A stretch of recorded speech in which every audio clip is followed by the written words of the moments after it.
சிறிய கிராமம் ஒன்றில் வேலன் என்ற சிறுவன் வாழ்ந்து வந்தான்.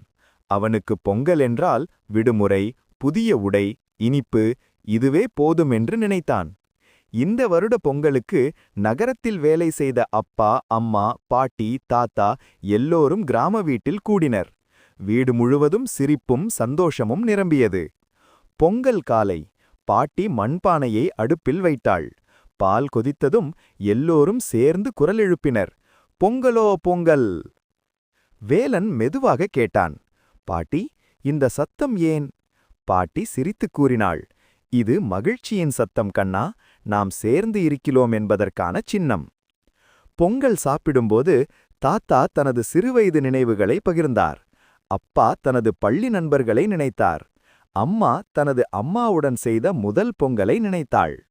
அப்போது வேலனின் பழைய நண்பர்கள் எல்லோரும் வீட்டிற்கு வந்தனர்.